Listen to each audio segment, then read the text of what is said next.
안녕하세요. 남성복 기능사 필기 기출 예상 문제. 여성 체형 중 X형 체형의 특징으로 가장 적절한 것은 어깨와 힙이 비슷한 폭을 가지며 허리가 상대적으로 잘록한 형태. X형 체형은 어깨와 힙이 비슷한 폭을 가지며 허리가 상대적으로 잘록한 것이 특징입니다.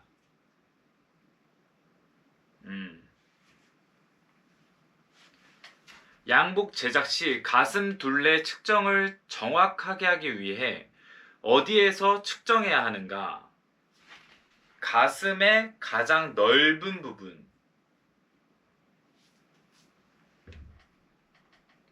가슴 둘레 측정은 가슴의 가장 넓은 부분에서 해야 가장 정확한 결과를 얻을 수 있습니다.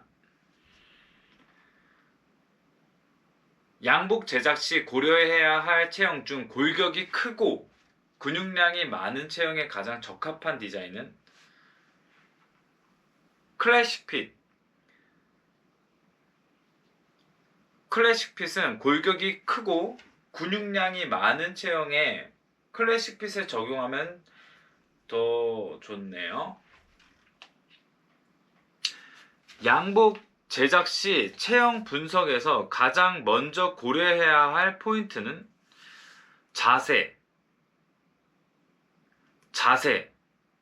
자세입니다. 체중 변동, 자세, 신체 비율, 피부톤 중에 자세. 의복 제도에서 가장 중요하게 고려해야 할 신체 부위는 어디인가? 가슴 둘레. 양복 제작 시 가장 중요하게 고려해야 할 신체 부위는 가슴 둘레입니다. 팔 길이, 허리 둘레, 목 둘레, 가슴 둘레. 가슴 둘레입니다. 의복 제도에서 스커트 길이를 측정할 때 기준점은 어딘가? 남성복 기능사인데 스커트가 나왔네요.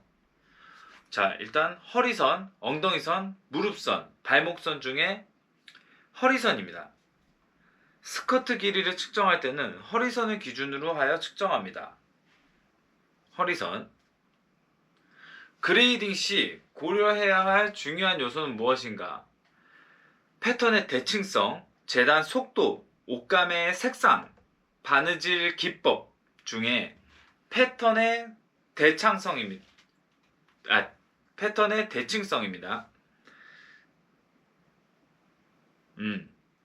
그레이딩 시 패턴의 대칭성은 매우 중요합니다.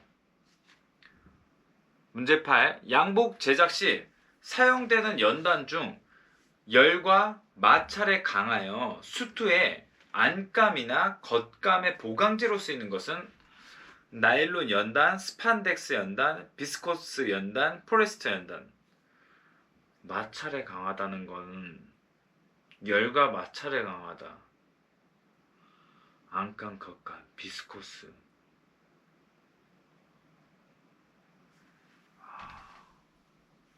나일론 아닌 비스코스 같은데 아니네요.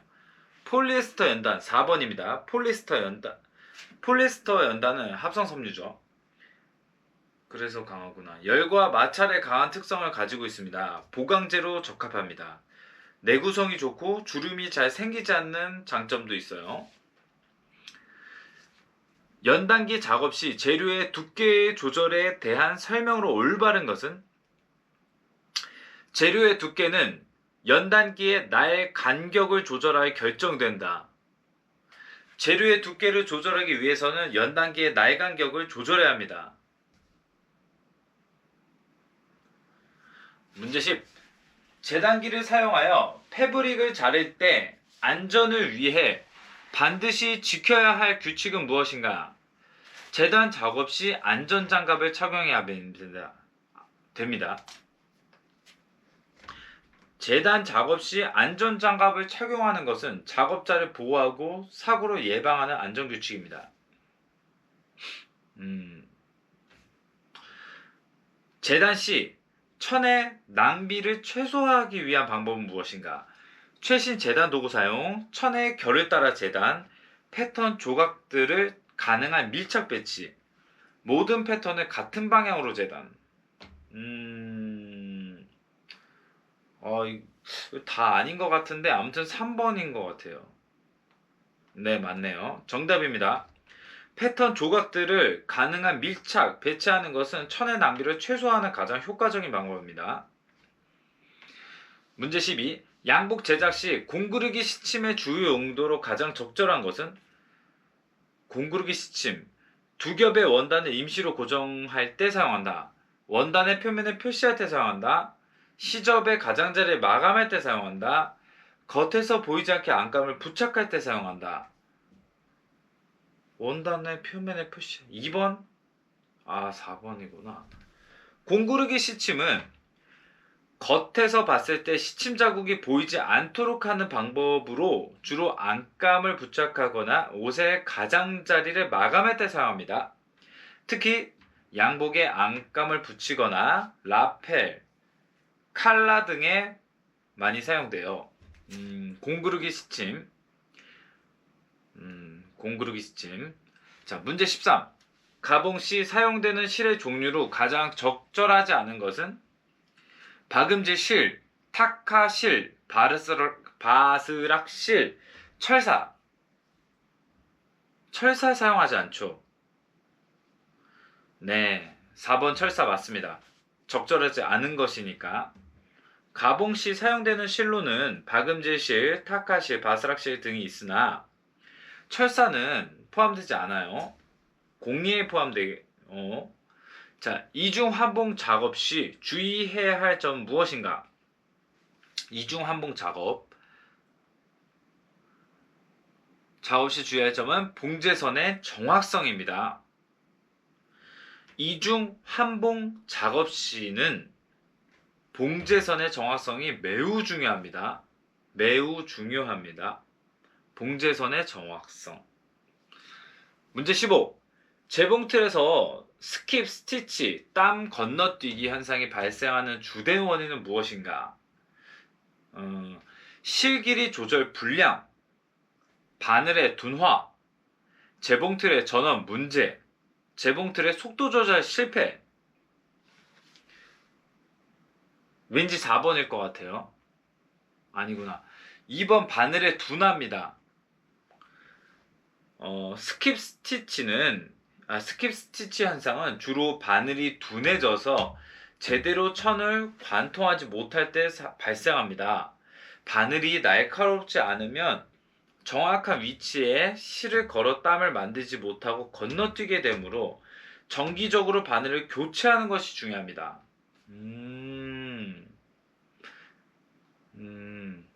네, 스킵 스티치는 바늘의 둔화가 가장 큰 요인인 것 같아요.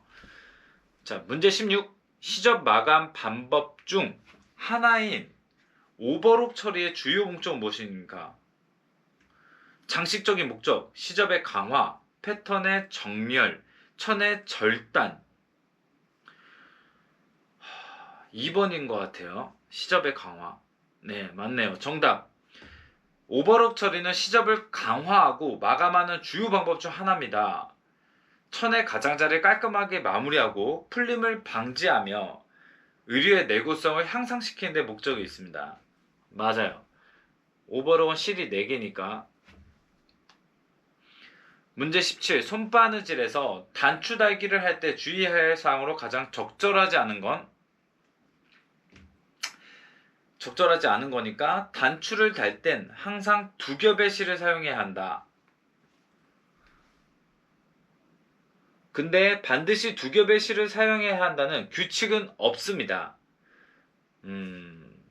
강도를 높이기 위해서 단추를 달 땐 항상 2겹의 실을 사용해야 합니다. 이게 적절하지 않은 게 문제니까 항상 2겹은 아니니까, 규칙은 아니니까 이게 적절하지 않은 오답처럼. 네. 자, 문제 18. 손바느질에서 주로 단추를 달 때 사용하는 스티치 방법은? 백 스티치, 크로스 스티치, 블랭켓 스티치, 샹크 스티치.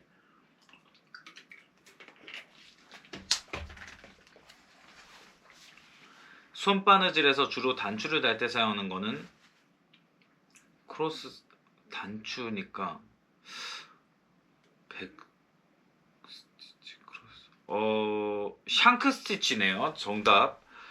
샹크 스티치는 단추를 천에 고정시킬 때 사용하는 바느질 방법입니다. 단추가 옷에 꽉 조여지지 않게 하며 움직임의 유연성을 제공합니다. 샹크 스티치 오늘 처음 알았는 이 단어는 처음 알았는데 샹크 스티치예요. 샹크 스티치.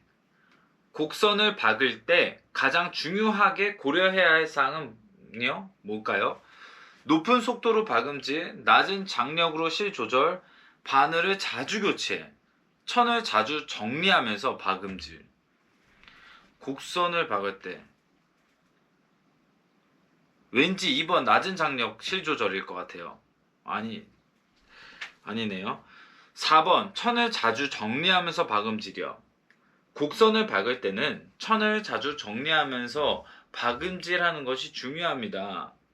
주름이나 뒤틀림 없이 깔끔한 박음질을 위함입니다. 그럼 맞아요. 곡선 박을 때 가장 중요하게 고려해야 할 건 천을 자주 정리하면서 박음질하는 거. 자, 마지막 문제 20. 되돌아 받기를 할 때 가장 중요하게 고려해야 할 사항은 바늘의 크기, 실의 색상, 박음질의 간격, 옷감의 종류. 되돌아 받기니까 바늘의 크기, 실의 색상, 박음질의 간격, 박음질의 간격. 3번 역시 맞아요. 되돌아 받기는 박음질이 시작되거나 끝날 때 사용되는 기법으로 너무 멀거나 너무 가까우면 옷감이 속상될 수 있어요. 손상될 수 있어요. 네, 맞아. 수고하셨습니다. 오늘 지금 저녁 12시 16분인데 조금 늦었지만 네, 마무리하겠습니다. 오늘 하루 수고하셨습니다.